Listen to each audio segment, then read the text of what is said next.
تو انبیاء پر بھی موت آتی ہے، لیکن وہ موت صرف آتی ہے اور آ کر قانون قدرت مکمل ہو جاتا ہے۔ میرے امام نے شعر میں اس بات کو سمجھایا تھا کہ انبیاء کو بھی اجل آنی ہے۔ اجل کہتے ہیں موت کو، اجل کہتے ہیں عربی میں موت کو۔ انبیاء کو بھی اجل آنی ہے، لیکن ایسے آنی کہ فقط آنی ہے، ایسے آنی کہ فقط آنی ہے۔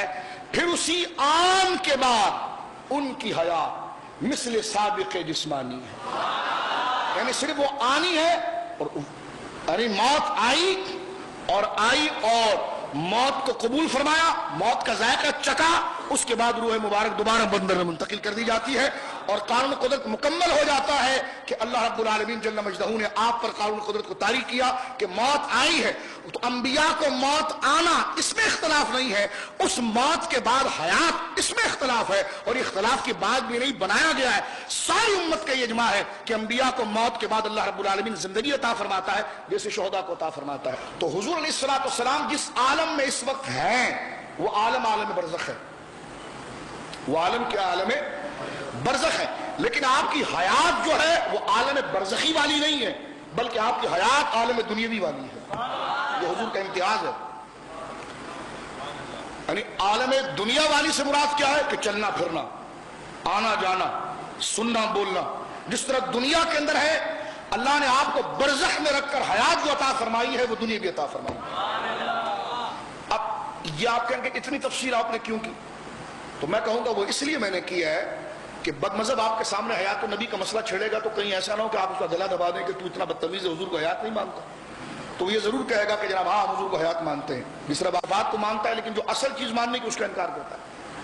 اب یہ درجنوں دفعہ کہتے ہیں ہم حیات النبی کے قائل ہیں، لیکن حیات کا معنی کیا ہے؟ حیات کا معنی یہ ہے کہ کچھ بھی نہیں حضور کے پاس اور معذلے پتھر کی طرح ہے۔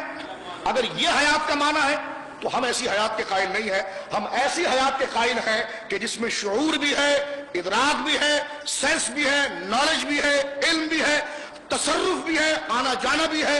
جس طرح مدینہ پاک میں حضور نے زندگی گزاری ہے، ایسی ہی حیات اللہ نے آپ کو قبر شریف میں عطا فرمائی کہ حضور حیات ہے لیکن وہ برزخی حیات ہے، دنیاوی حیات نہیں ہے، نہ ہل سکتے نہ چل سکتے، کچھ بھی معذ اللہ یہ نہیں۔ اور جب ہم کہتے نہیں دنیاوی حیات ہے تو کہتے پھر دنیاوی حیات ہو تو قبر شریف سے نکالو، یہ اہانت کرتے ہیں۔ کہتے جب زندہ آدمی کو تم نے بند کر دیا ہے تو نکالو۔ ہم نے کہا دیکھو جہالت نہ کرو، ہم یہ کہہ رہے ہیں کہ وہ زمانہ برزخ کا ہے، وہ زمانہ برزخ کا ہے، اور اس میں جو حیات ہے وہ دنیاوی ہے۔ کہتے یہ کیسے ہو سکتا ہے؟ تو علامہ غزالی زمان کا بڑا پیارا واقعہ ہے، جس وقت کسی نے اس قسم کا سوال آپ سے کیا تھا تو اللہ نے ایسی مدد فرمائی، سامنے سے ایک حاملہ اونٹنی جا رہی تھی، ایک اونٹنی جا رہی تھی جس کے پیٹ میں بچہ تھا، جس کے پیٹ میں بچہ تھا۔ کہتے پھر حضور سانس کیسے لے رہے ہوں گے، کیا کر رہے ہوں گے؟ آپ نے فرمایا دیکھیے یہ اونٹنی جو حاملہ ہے، کہاں کہ اس کے پیٹ میں بچہ ہے کہ نہیں؟ کہ بچہ ہے۔ کہ وہ سانس لے رہا ہوگا؟ کہاں؟ کہ وہ ہل رہا ہوگا؟ کہاں؟ تو پیٹ چاک کر اس کو باہر نکال، تو کہنے لگا نہیں نکالی جا سکتی۔ کہا کیوں؟ کہ جیسا اس کا زمانہ ویسی اس کی حیات ہے۔ تو کہا دیکھ وہ حیات اس کے اندر موجود ہے، اس کا جو ڈیوریشن ہے وہ دار الرحم ہے، لیکن حیات اس کے اندر وہی پائی جا رہی جو دنیا کے اندر ہے۔